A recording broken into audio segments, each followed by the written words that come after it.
is called intercept form. Okay, and the intercept form, again, is going to be written as factors. So intercept form is just a quadratic function written in factored form. Okay, and the long run behavior is still going to be the same. If it has a positive leading coefficient, it's going to open up.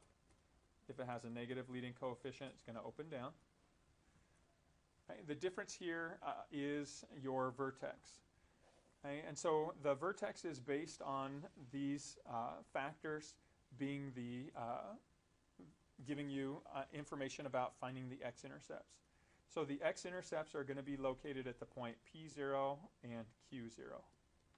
Okay, it's whatever values of x would give you zeros inside the parentheses are going to be your x-intercepts, or the zeros of this function. Okay, and one of the unique things about the quadratic function is the vertex is always going to be halfway between any intercepts that you might see. Okay, and so to find the vertex, if you're given this intercept form or the factored form, is you're going to find its x-coordinate by just locating the average of your x-intercepts. So if you take the average of P plus Q, and again the average would be taking the sum of those and dividing by 2. And then the corresponding y-coordinate for the vertex would be to take that value, P plus Q, whatever the x-coordinate is, of your vertex, and plug that in or evaluate the function for that number.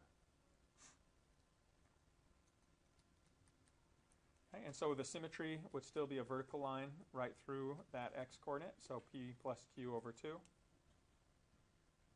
And then your y-intercept would be the exact same thing.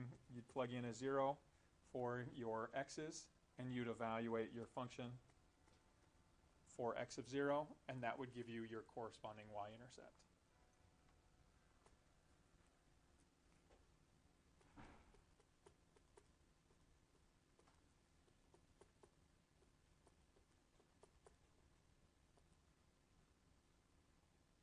All right, so I want you to go ahead and see if you can find the following information for this function. Okay, it's vertex, any symmetry, any x-intercepts, the y-intercept, and the end behavior.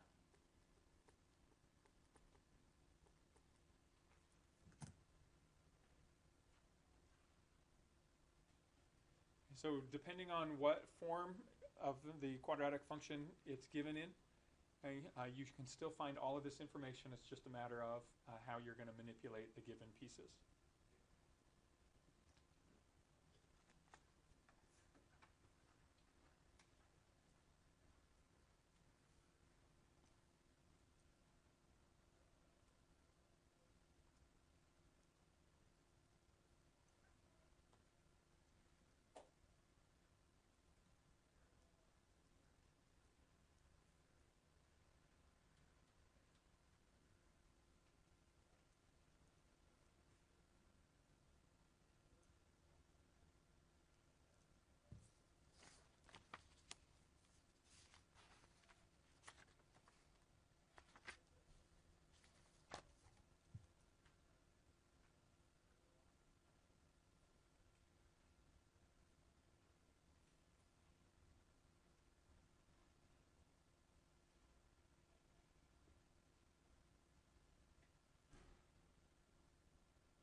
So if I'm given my function in intercept form, what I'm going to find first is going to be the x-intercepts.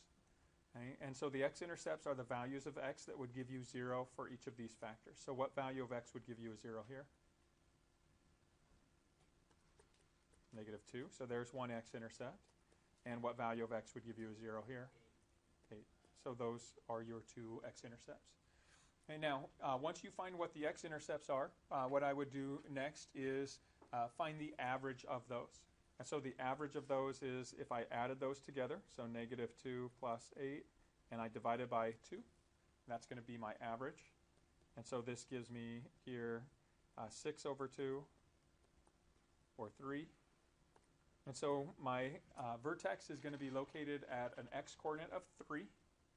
And I can find my corresponding y-coordinate by evaluating my function for that value.